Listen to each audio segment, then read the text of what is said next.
Today we discuss about the electric dipole. Electric dipole क्या होता है? देखिए, मान लीजिए हमारे पास एक सिस्टम है जिसमें दो इक्वल एंड अपोजिट चार्ज है. ठीक है, कैसे? दो इक्वल एंड अपोजिट चार्ज. ये एक हमारा सिस्टम, ये प्लस क्यू और ये माइनस क्यू, दो equal and opposite charge mean एक प्लस और एक माइनस, किसी एक स्मॉल डिस्टेंस डी पर सेपरेटेड है. मीन किसी एक स्मॉल डिस्टेंस डी पर सेपरेटेड है. ठीक है, अब हमें इनके बीच में इलेक्ट्रिक डायपोल को फाइंड करना है. तो हम क्या करेंगे? इलेक्ट्रिक डायपोल हमारा P इक्वल टू क्या होता है? चार्ज और उनके बीच की स्मॉल डिस्टेंस के मल्टीप्लिकेशन को हम इलेक्ट्रिक डायपोल कहते हैं, जिसे हम P vector equal to QD लिखते हैं. ठीक है, और it is an vector quantity.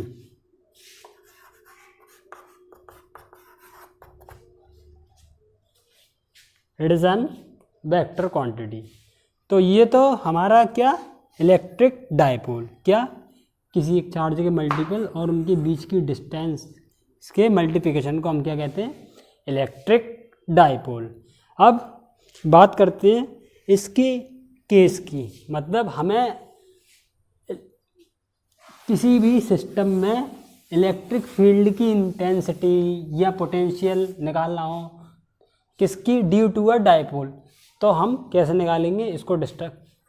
इसको डिस्कस करते हैं. पहला केस, मान लीजिए हमें निकालना हो इलेक्ट्रिक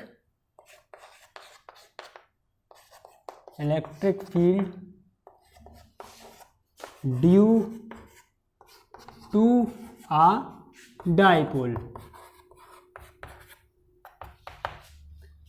इसमें हमारा पहला केस होगा, हमें क्या निकालना है? Electric field due to a dipole. उस डायपोल की वजह से हमें इलेक्ट्रिक फील्ड को फाइंड करना है. मीन ई को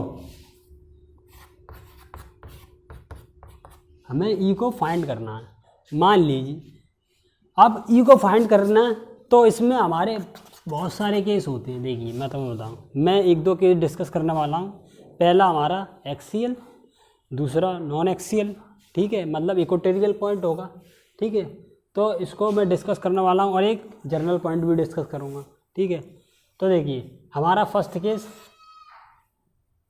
एट एन एक्सियल पॉइंट. मान लीजिए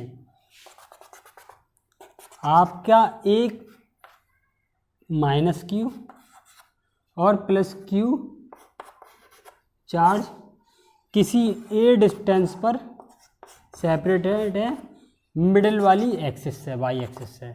इनके बीच की डिस्टेंस 2 है.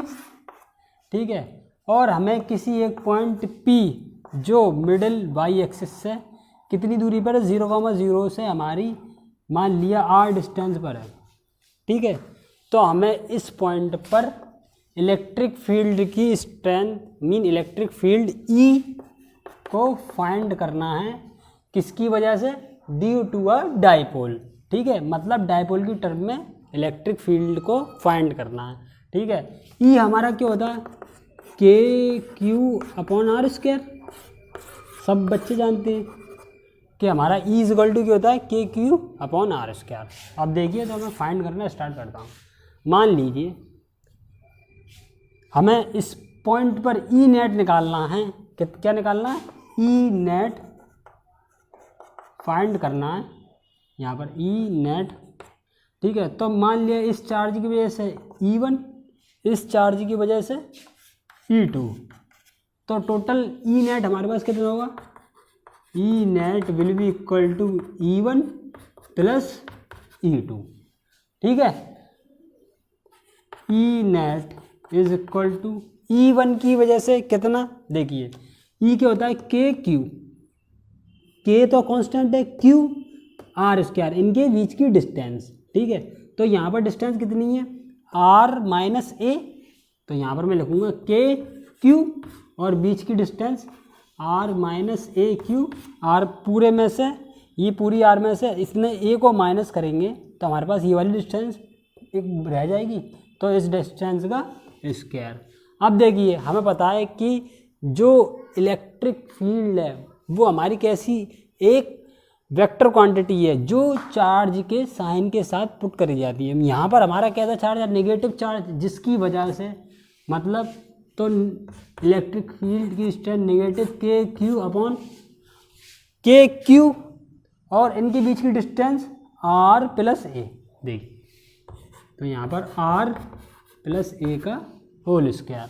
तो यहाँ पर हमारा ई नेट कितना आया, E net will be equal to, जब इनका एलसीएम वगैरह करेंगे तो हमारे पास यहाँ पर आएगा 4 के क्यू और आर ए, ठीक है। और इसके बाद आर स्क्वायर इनका LCM minus A square upon इसका whole square.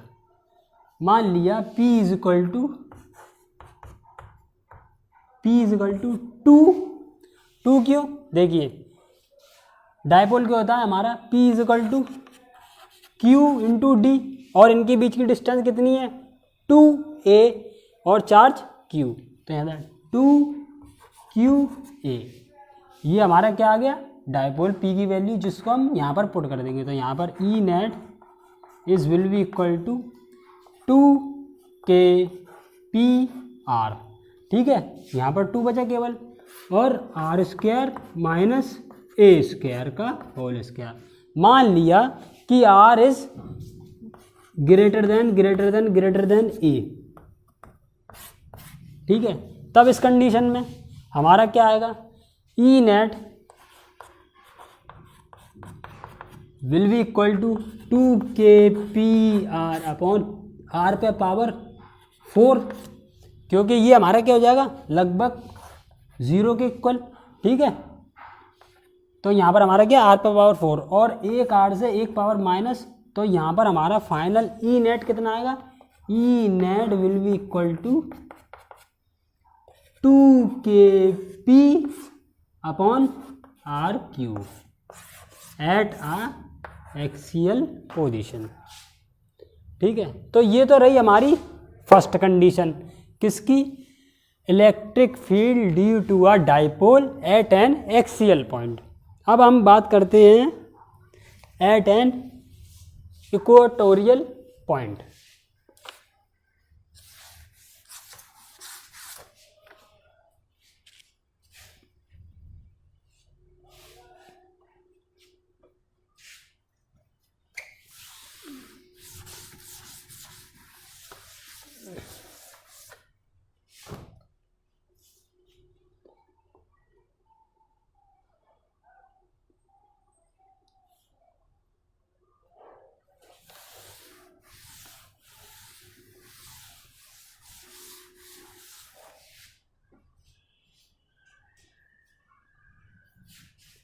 Second, at N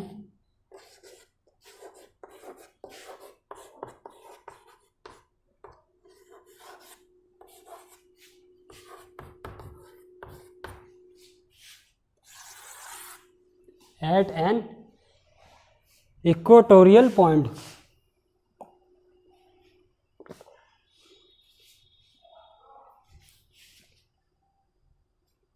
अब देखिए इस कंडीशन में हम क्या करते हैं, मान लिया यहाँ पर हमारा कोई चार्ज प्लस क्यू वो माइनस क्यू और प्लस क्यू प्रेजेंट है, ठीक है। तो हमें इस पर इलेक्ट्रिक फील्ड की स्ट्रेंथ ई को फाइंड करना है, ई को फाइंड करना, और ई किसके इक्वल होती है, के क्यू अपॉन आर स्क्वायर, मतलब उनकी बीच की डिस्टेंस के बीच में। मान लिया इस पॉइंट पी पर हमें क्या फाइंड करना है, इलेक्ट्रिक फील्ड की स्ट्रेंथ। क्या इस पॉइंट पर इस चार्ज की वजह से इलेक्ट्रिक फील्ड की स्ट्रेंथ इस तरफ होगी ई, क्या इस पॉइंट पर इस चार्ज की वजह से इलेक्ट्रिक फील्ड की स्ट्रेंथ ई इधर, क्योंकि ये नेगेटिव चार्ज और ये पॉजिटिव चार्ज है, पॉजिटिव चार्ज से रेज निकलती है और नेगेटिव चार्ज के इनसाइड आती हैं क्या, इलेक्ट्रिक लाइन ऑफ फोर्स। ठीक है, तो हमारा ई नेट क्या इधर आएगा, इधर ही तो आएगा।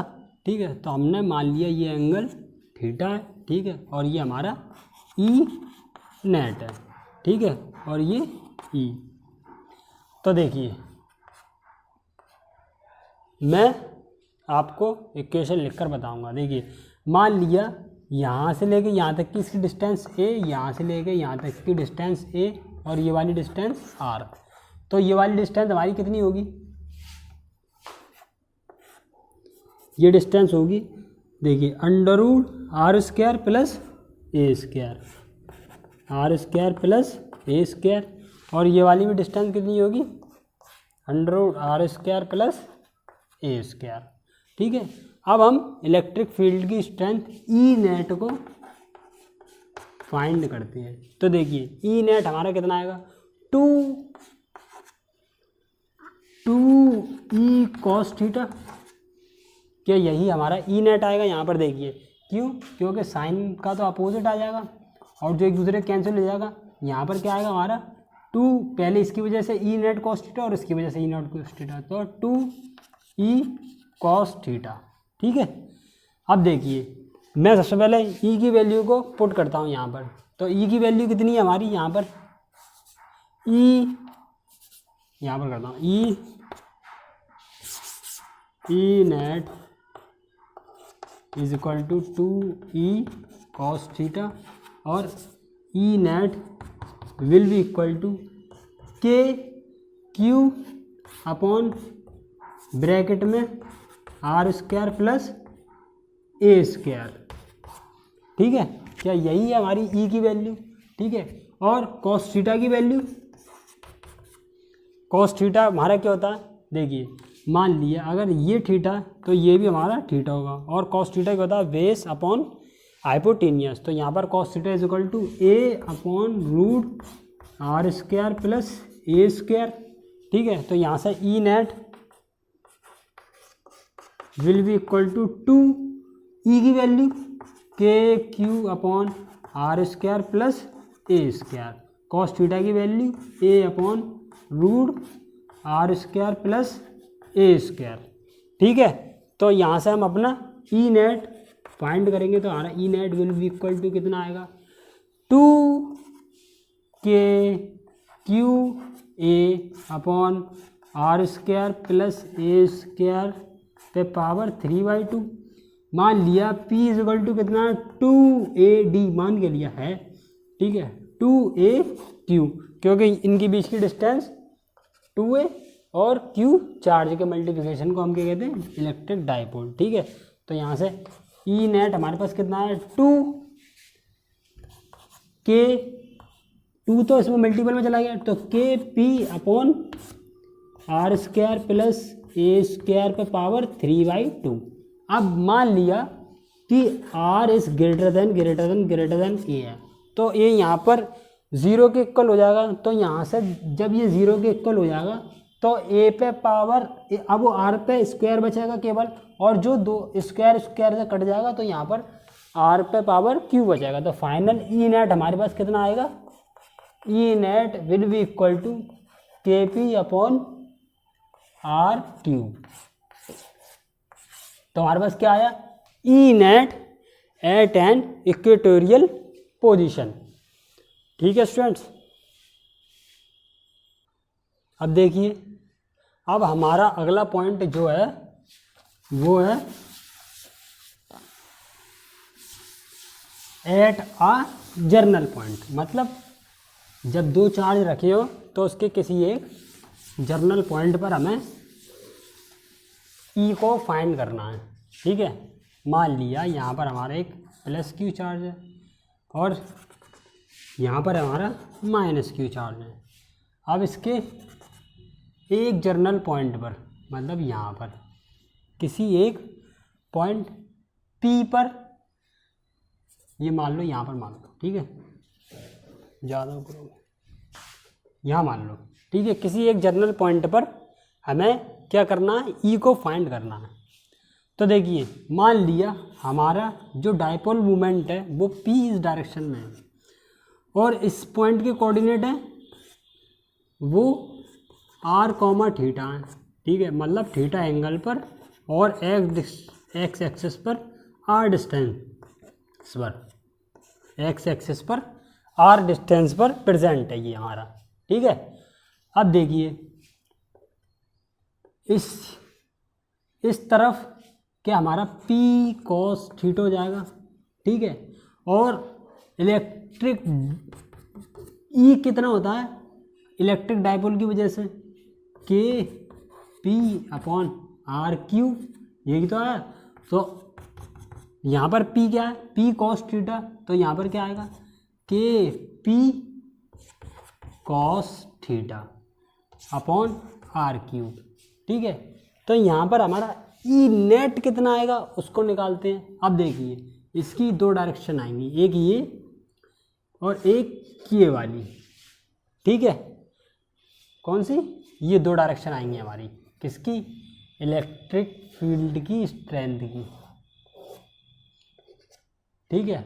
और ई नेट इसके मिडिल में, ई नेट, ठीक है।